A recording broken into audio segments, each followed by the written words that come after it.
Í dag ætlum við að heimsækja Kosovo. Þar hittum við Elísu og systkini hennar. En fyrst ætlum við að ferðast nokkur ár aftur í tímann. Fyrir nokkrum árum var til land sem hét Júgóslavía.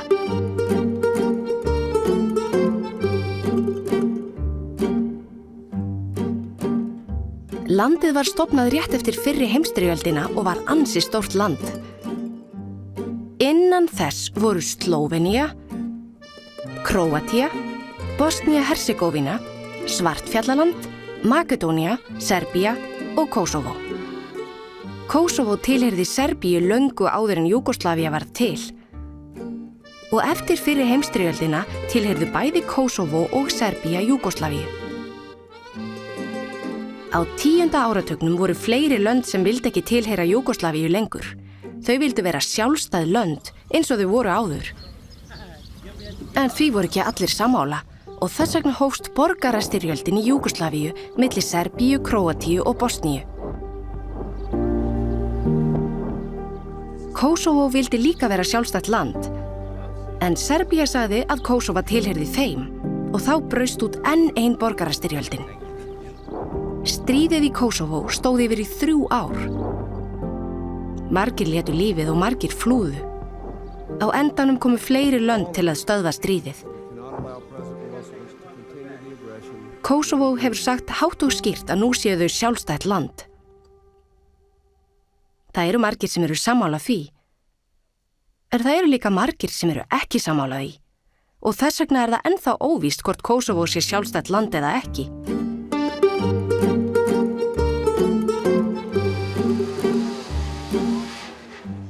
Þeir sem búa í Kosovo búa ennþá við erfiðleika út af þessu.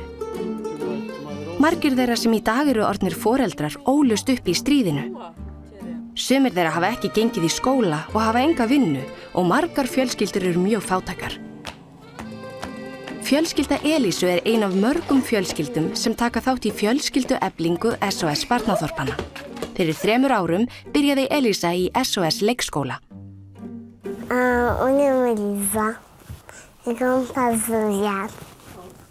Þetta er Elísa, hún er 5 ára og í dag er hún að byrja í leikskóla SOS barnaþorpanna. Hún hefur aldrei farið í leikskóla áður. Og það hafa systkini hennar heldur ekki gert. Hún á 13 systkini og fjölskyldan á ekki pening til að fara í leikskólan. Fjölskyldan átti lítinn mat, húsið þeirra var kalt og rakt og þau áttu engin leikföng heima.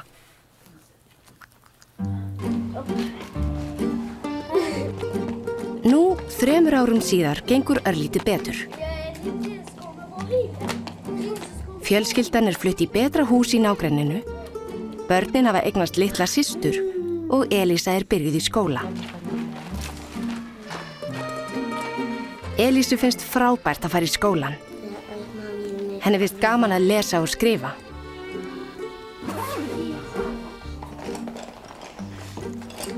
Stundum hjálpar mamma henni með heimavinnuna, því stundum er hún svolítið erfið. Elísa saknar leikskólans mikið, því þar voru svo mörg leikföng, sérstaklega í eldhúskróknum.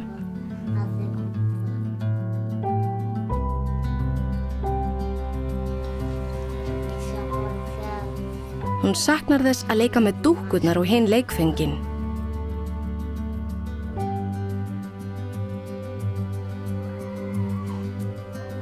Núna á hún bara einn bangsa.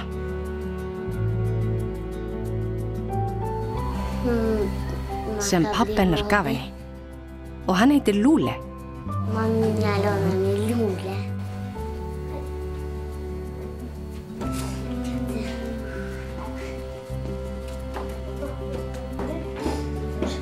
Elísu finnst gaman að leika við Denise og Daniel. Þau leika sér oft saman í boltaleik.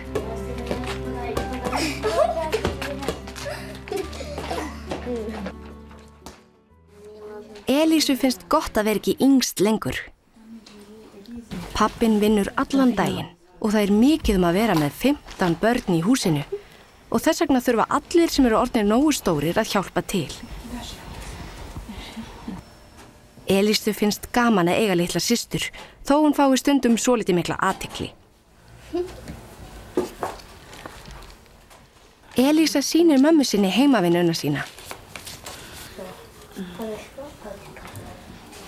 Það er kalt í Kosovo á veturna og þess vegna er mikilvægt að eiga hús sem getur haldið hita því þegar jólin koma safnast fjölskyldan saman inni og á notalega stund saman. Като че яркачето букура Сахарова фора се дуат андроhemi.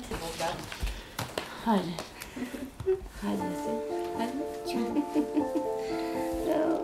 Reina, mötum Reina.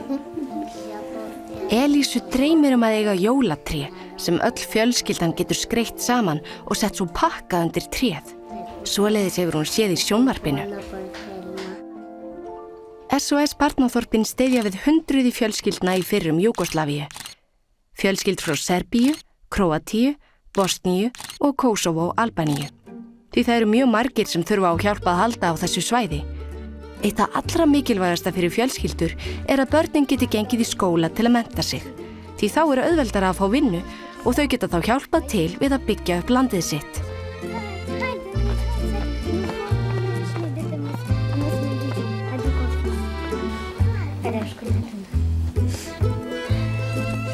Mam, a wy my weźmiemy